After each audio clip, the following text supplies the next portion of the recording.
Hello दोस्तों, माइस्टी notes में आपका स्वागत है। और अगर आप मेरे पेज पे नए हैं तो मेरे चैनल को सब्सक्राइब जरूर कर दें ताकि आने वाली वीडियो के अपडेट्स आपको मिलती रहे। तो दोस्तों, आज का जो हमारा टॉपिक है वह है प्राचीन भारत का पुनर्निर्माण। तो दोस्तों, हम इसमें बेसिकली ये देखेंगे कि जो एंशियंट इंडिया था यानी प्राचीन भारत, तो उस समय की जो जानकारी मिलती है वो हमें किन स्रोतों से मिलती है। कहने का मतलब कि वो कौन कौन से सोर्स है जो हमें उस समय के समाज, राजनीति और धर्म और जो उस समय रिचुअल्स थे उनकी जानकारी देते हैं। और साथ साथ ये भी देखेंगे कि कौन कौन से राजवंश थे और कौन कौन से नए नए यात्रियों ने, नए नए यात्री यानी विदेशी यात्री जिन्होंने उस समय के बारे में अपनी जानकारी अपने किताबों में दी। तो चलिए दोस्तों, शुरू करते हैं। प्राचीन भारतीय इतिहास के पुनर्निर्माण में पुरातात्विक निष्कर्षों, शिलालेखों, धार्मिक ग्रंथों और मौखिक परंपराओं सहित विभिन्न स्रोतों से जानकारी को शामिल किया गया है। यह हजारों वर्षों तक फैला हुआ है, जिसमें सिंधु घाटी, वैदिक, मौर्य, गुप्त और अन्य सभ्यताएं शामिल है। स्रोत इतिहास लेखन का एक महत्वपूर्ण हिस्सा है। इनके आधार पर हम अपने अतीत का पुनर्निर्माण करते हैं। अतीत का कोई भी अवशेष स्रोत के उद्देश्य की पूर्ति कर सकता है। प्राचीन भारत के इतिहास के पुनर्निर्माण के लिए हमारे पास विभिन्न स्रोत हैं: साहित्यिक, पुरातात्विक और विदेशी वृत्तांत। साहित्यिक स्रोतों के अंतर्गत वैदिक, बौद्ध और जैन साहित्य, महाकाव्य, पुराण, संगम साहित्य, प्राचीन जीवनियाँ, कविता और नाटक शामिल है। पुरातत्व के अंतर्गत हम पुरातात्विक स्रोतों और उत्खनन के परिणाम स्वरूप प्राप्त होने वाले पुरालेखों, मुद्राओं और स्थापत्य अवशेषों को शामिल करते हैं। भारतीय इतिहास में लिखित अभिलेखों की प्रधानता है। हालांकि मंदिर के अवशेष, सिक्के, घर के अवशेष, खंभों के गड्ढे, मिट्टी के बर्तन आदि के रूप में उपलब्ध स्रोत एक महत्वपूर्ण श्रेणी का गठन करते हैं। पृथ्वी से मिले सभी पुरातात्विक अवशेष या मंदिरों से प्राप्त अभिलेख और लिखित दस्तावेजों के रूप में तालपत्र, खंभों, चट्टानों, तांबे की तश्तरियाँ, मृद भांडों आदि पर जो शिलालेख हैं वे प्राथमिक स्रोत कहलाते हैं।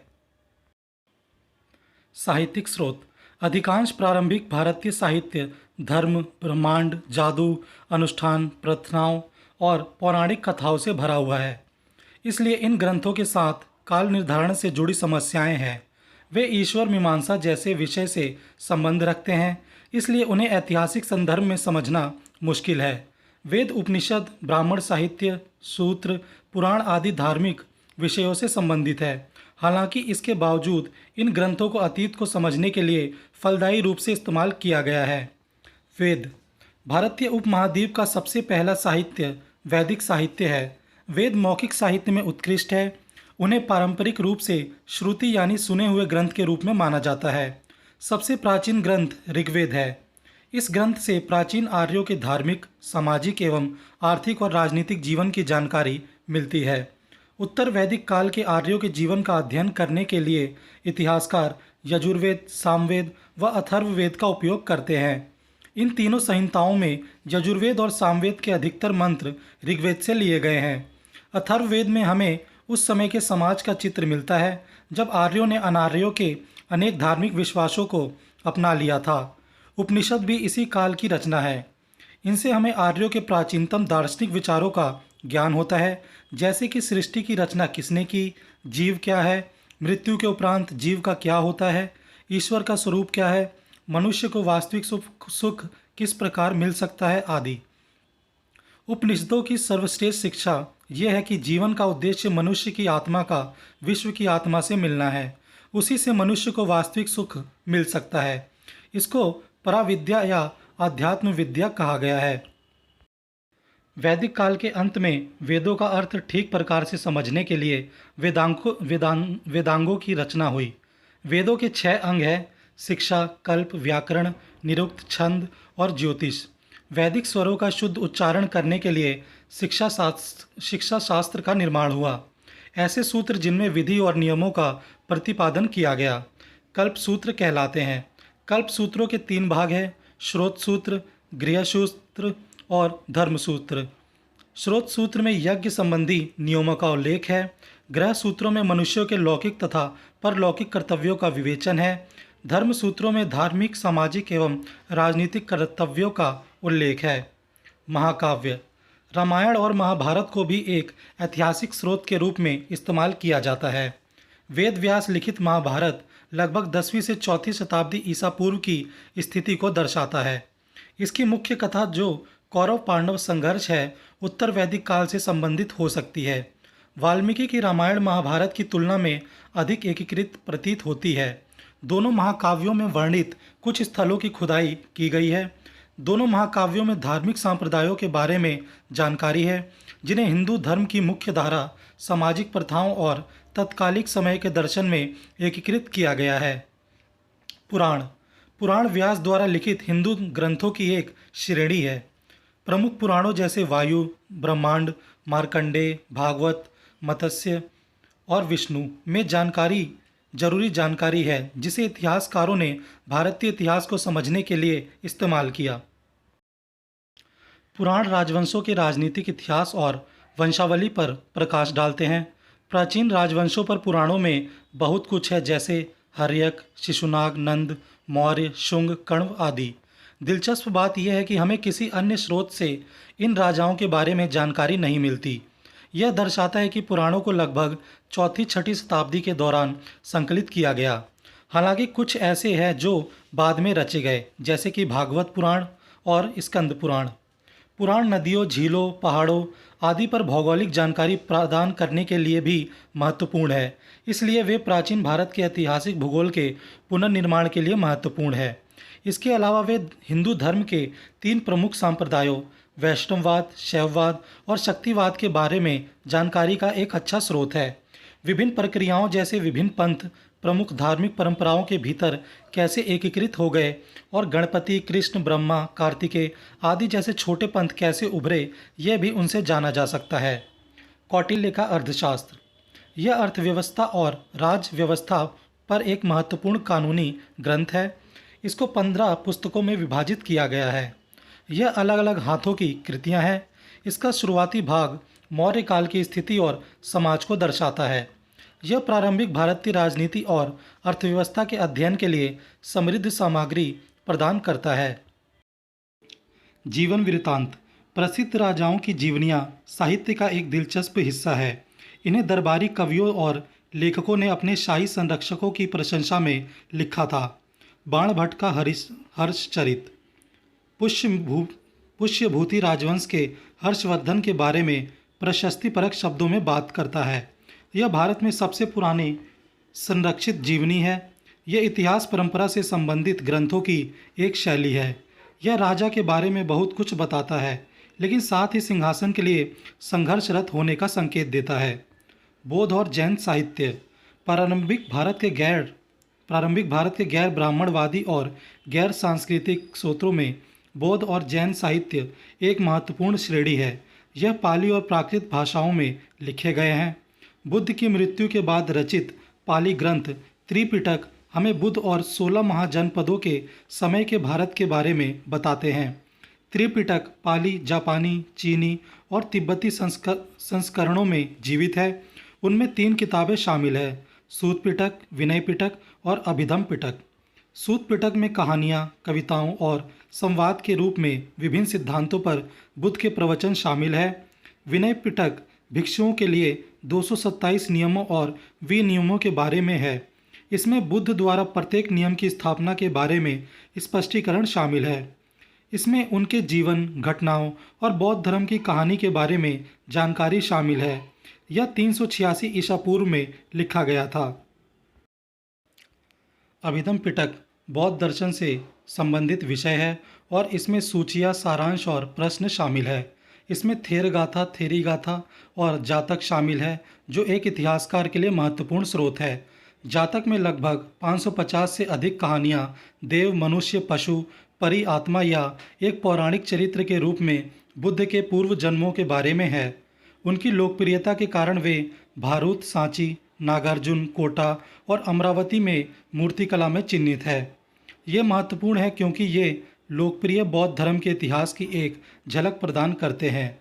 थेर गाथा और थेरी गाथा कविता का एक संग्रह है जिसे छंद के रूप में बौद्ध भिक्षुओं के शुरुआती सदस्यों ने सुनाए थे।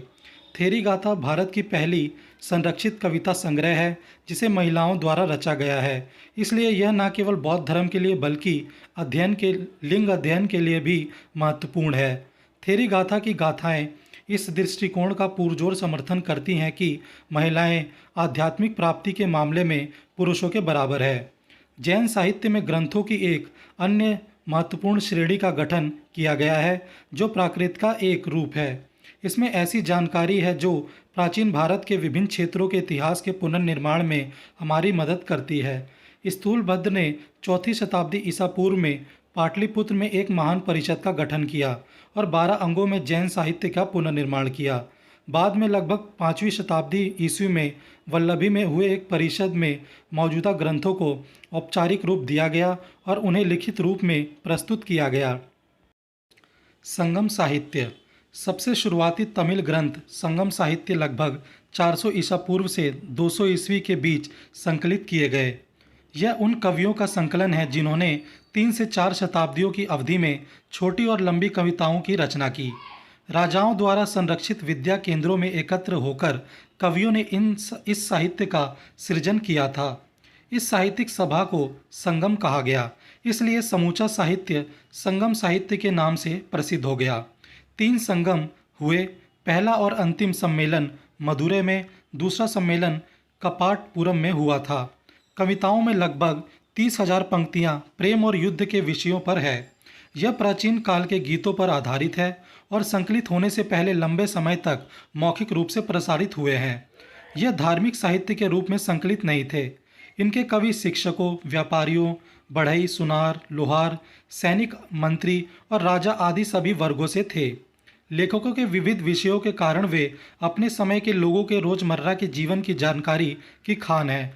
वे उच्चतम गुणवत्ता के साहित्य का प्रतिनिधित्व करते हैं।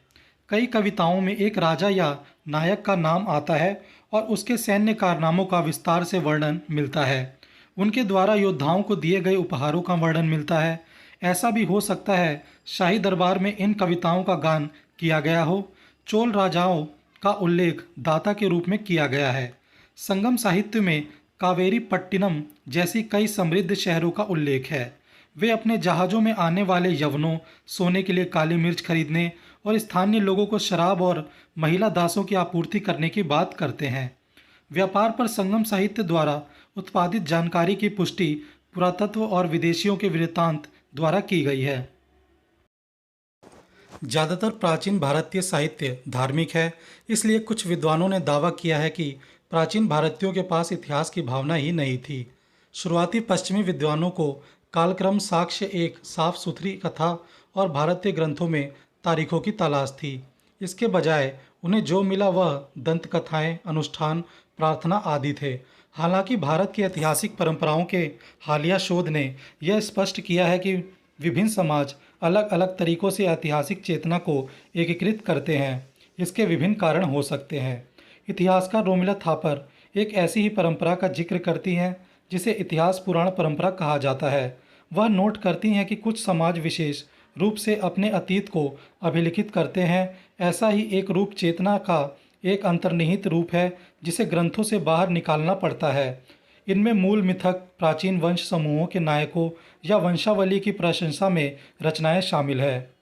कल्हड़ की राजतरंगिणी। प्राचीन भारतीय साहित्य में शुद्ध ऐतिहासिक ग्रंथ केवल कल्हड़ की राजतरंगिणी है। कल्हड़ ने कश्मीर के इतिहास के विषय में सभी उपलब्ध सामग्री का संग्रह करके 1149-50 ईस्वी में इस ग्रंथ की रचना की। उसने यह ग्रंथ लिखते समय कश्मीर के शासकों के लिखित आदेशों और प्राचीन लेखकों के शासकों के जीवन चरित्रों का अध्ययन करके सही चित्र प्रस्तुत करने का प्रयत्न किया, किंतु 7वीं सदी में से पूर्व के कश्मीर के इतिहास का उसका वर्णन पूर्णतया विश्वसनीय नहीं है। 7वीं शताब्दी ईस्वी के बाद के कश्मीर के शासकों की उपलब्धियों का वर्णन करने में कल्हड़ ने पर्याप्त सतर्कता बरती है। उसने सभी शासकों के गुण दोषों का निष्पक्ष रूप से अध्ययन किया है।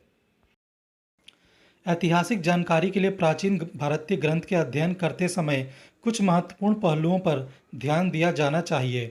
उपिंदर सिंह ने कहा है कि यदि एक विशेष अवधि में एक ग्रंथ की रचना की गई है तो ऐतिहासिक स्रोत के रूप में इसका उपयोग कम समस्यापूर्ण है। हालांकि यदि इसकी रचना लंबे समय तक चलती है तो उसका काल निर्धारण करना अधिक जटिल हो जाता है। उदाहरण के लिए महाकाव्यों में महाभारत को एक विशिष्ट समय के ग्रंथ के रूप में देखना बहुत मुश्किल है। ऐसे मामलों में इतिहासकार को विभिन्न कालानुक्रमिक परतों का विश्लेषण करना पड़ता है और गंभीर रूप से विभिन्न प्रक्षेपों को देखना होता है। किसी ग्रंथ की भाषा, शैली और सामग्री का विश्लेषण करना आवश्यक है। रामायण और महाभारत दोनों महाकाव्यों के महत्वपूर्ण संस्करण बनाए गए हैं, जहां इन ग्रंथों की विभिन्न पांडुलिपियों का विश्लेषण किया गया और उनके मूल को पहचानने का प्रयास किया गया है। पुरातत्व पुरातत्व के द्वारा अतीत को समझने के लिए भौतिक सामग्री का अध्ययन किया जाता है। इसका इतिहास से घनिष्ठ संबंध है। मूर्तियाँ, मिट्टी के बर्तनों, हड्डियों के टुकड़े, घर के अवशेष, मंदिर के अवशेष, अनाज, सिक्के, मुहरे, शिलालेख आदि वे अवशेष हैं जो पुरातत्व विज्ञान की विषय वस्तु के रूप में हमारे सामने हैं। यह पुरातात्विक साक्ष्य है जिससे हम प्रागैतिहासिक काल का अध्ययन करने में सक्षम हैं। भारत में भी पुरातत्व के आधार पर आद्य ऐतिहासिक काल का पुनर्निर्माण किया गया है। मुहरे अवशेषों में जो मुहरें मिली हैं उनसे भी प्राचीन भारत का इतिहास लिखने में बहुत सहायता मिली है। मोहनजोदाड़ो में 500 से अधिक मुहरें मिली थी। उन्हीं के आधार पर हड़प्पा संस्कृति के निवासियों के धार्मिक विश्वासों का अनुमान लगाया गया है। इसी प्रकार बसाड़ में जो 274 मिट्टी की मुहरें मिली थी उनसे 4वीं शताब्दी में एक ऐसी श्रेणी का पता लगा जिसमें साहूकार, व्यापारी और माल ढोने वाले सभी प्रकार के सदस्य थे। इस श्रेणी का कार्य वैशाली तक ही सीमित नहीं था। इसके सदस्य उत्तर भारत के अनेक नगरों के निवासी थे। सिक्के उत्खनन में या मुद्रा भंडार के रूप में पाए जाते हैं। सिक्कों के अध्ययन को मुद्रा शास्त्र कहा जाता है। सिक्का एक धातु मुद्रा है और इसका एक निश्चित आकार और वजन मानक है। प्रारंभिक भारतीय इतिहास में दूसरा शहरीकरण पहला उदाहरण है जहां हमें सिक्के के साहित्यिक और पुरातात्विक दोनों प्रमाण मिलते हैं। यह राज्यों के उदय, कस्बों और शहरों के विकास और कृषि और व्यापार के प्रसार का समय था। प्रारंभिक भारत में सिक्के तांबे, चांदी, सोने और शीशे से बनते थे। पक्की मिट्टी के बने सिक्कों के सांचे जो कुषाण काल से संबंधित है सैकड़ों में पाए गए हैं। वे इस समय के समृद्ध वाणिज्य को दर्शाते हैं। प्रमुख राजवंशों से संबंधित अधिकांश सिक्कों को सूचीबद्ध और प्रकाशित किया गया है। उपमहाद्वीप में सबसे पुराने सिक्के आहत सिक्के हैं। ये ज़्यादातर चांदी के हैं और कभी कभी तांबे के होते थे। मगध साम्राज्य के विस्तार के साथ मगध के आहत सिक्कों को प्रतिस्थापित किया गया जो अन्य राज्यों द्वारा जारी किए गए थे। हालांकि सबसे पुराने सिक्कों में केवल चिन्ह थे जो बाद में राजाओं, देवताओं के साथ उनकी तिथियों और नामों का भी उल्लेख करते थे। सिक्कों के प्रचलन ने हमें कई सत्तारूढ़ राजवंशों के इतिहास का पुनर्निर्माण करने में सक्षम बनाया है। सिक्के राजनीतिक संगठन पर बहुमूल्य जानकारी प्रदान करते हैं। दक्कन के सातवाहन सिक्कों पर एक जहाज की छवि समुद्री व्यापार के महत्व की गवाही देती है। मौर्योत्तर काल में सिक्के शीश, तांबा, कांस्य, चांदी और सोने के बने थे। इन्हें बड़ी तादाद में जारी किया गया जिससे हमें उस काल के दौरान व्यापार की बढ़ती मात्रा की जानकारी मिलती है। गुप्त राजाओं ने भी कई सोने के सिक्के जारी किए। इन्हें दिनार के रूप में जाना जाता है। ये बहुत कुशलता से बनाए गए हैं और ठप्पे द्वारा निर्मित है। राजगद्दी पर बैठे राजाओं की विभिन्न मुद्राओं को दर्शाया गया है। राजाओं को शेर या गेंडे का शिकार करते, धनुष या युद्ध कुल्हाड़ी पकड़ते, संगीत यंत्र बजाते या अश्वमेघ यज्ञ कराने जैसी गतिविधियों के साथ दर्शाया गया है। समुद्रगुप्त और कुमारगुप्त के सिक्के पर उन्हें बीड़ा बजाते हुए दिखाया गया है। गुप्तोत्तर काल में सोने के सिक्कों की संख्याओं और शुद्धता में गिरावट आ गई थी। यह तथ्य आर्य शर्मा की सामंतवाद पर आधारित अत्यधिक विवादास्पद धारणा का आधार बनी है। उनके अनुसार सिक्कों में खोट और कौड़ियों का बढ़ता उपयोग इस काल के व्यापार और वाणिज्य की गिरावट की ओर संकेत करता है। शिलालेखों के अध्ययन को पुरालेख शास्त्र कहा जाता है। शिलालेख मोहरों, तांबे के प्लेटों, मंदिर की दीवारों, लकड़ी के टुकड़ों, पत्थर के खंभों, चट्टान की सतहों, ईंटों या चित्रों पर उकेरे गए हैं। प्राचीनतम शिलालेख पर अंकित लिपि लगभग 2500 ईसा पूर्व की हड़प्पा लिपि है जो अभी तक पढ़ी नहीं गई है। सर्वप्रथम अशोक के शिलालेख पढ़े गए। ये शिलालेख पूरे उपमहाद्वीप में चट्टान की सतह और पत्थर के स्तंभों पर पाए गए हैं। अशोक के शिलालेखों को पढ़ने का श्रेय 1837 में जेम्स प्रिंसेप को जाता है। वे बंगाल में ईस्ट इंडिया कंपनी में एक सिविल सेवक थे। अशोक के अधिकतर अभिलेख ब्राह्मी या खरोष्टी लिपि में है। अशोक के शिलालेखों की लिपि काफ़ी विकसित है। यह माना जाता है कि लेखन कार्य उससे पहले के काल में ही भी किया जाता होगा। संस्कृत का पहला शिलालेख लगभग पहली शताब्दी ईसा पूर्व का मिलता है। प्राकृत और संस्कृत के मिश्रण वाला प्रारंभिक शिलालेख लगभग 5वीं शताब्दी ईस्वी में मिलता है, जिसका स्थान बाद में शाही अभिलेखों की भाषा के रूप में संस्कृत ने ले लिया। अभिलेख विभिन्न प्रकार के थे। अशोक के शिलालेख राजकीय आदेश थे जो सामान्य रूप से अधिकारियों या लोगों को संबंधित थे। वह सामाजिक, धार्मिक और प्रशासनिक मामलों से संबंधित थे। अशोक का लुम्बिनी स्तंभलेख एक स्मारक शिलालेख है क्योंकि वह अशोक द्वारा की गई बुद्ध के जन्म स्थान की यात्रा को दर्ज करता है। मंदिर के निर्माण को रिकॉर्ड करने वाले दान अभिलेख सैकड़ों की संख्या में प्रारंभिक मध्ययुगीन काल में दक्कन और दक्षिण भारत में पाए गए हैं। इनके अलावा हमारे पास ताम्रपत्रों पर उत्कीर्ण राजकीय भूमि अनुदानों के कई हजार अभिलेख मिलते हैं। यह दान के दस्तावेज हैं जो ब्राह्मणों और अन्य लाभार्थियों को दिए गए भूमि और अन्य वस्तुओं के अनुदान रिकॉर्ड करते हैं। अभिलेख राजनीतिक, सामाजिक और आर्थिक इतिहास का एक अच्छा स्रोत है। वे इतिहासकारों के लिए मूल्यवान हैं क्योंकि वे हमें समकालीन घटनाओं और आम लोगों के बारे में बताते हैं। उनका प्रसार राजा के विस्तार क्षेत्र के बारे में बताता है। कई शिलालेखों में वंशावली विवरण और कभी कभी उन राजाओं के नाम भी शामिल होते हैं जो मुख्य वंशावली में छूट गए हैं। पल्लव, चालुक्य और चोल काल के भूमि अनुदान हमें समकालीन राजस्व प्रणालियों, कृषि विवरण और राजनीतिक संरचनाओं की जानकारी प्रदान करते हैं। शिलालेखों के कई अन्य उपयोग भी हैं। उदाहरण के लिए वे हमें मूर्तियों की तिथियों के बारे में बताते हैं। वे हमें विलुप्त होने वाले धार्मिक संप्रदाय के बारे में बताते हैं।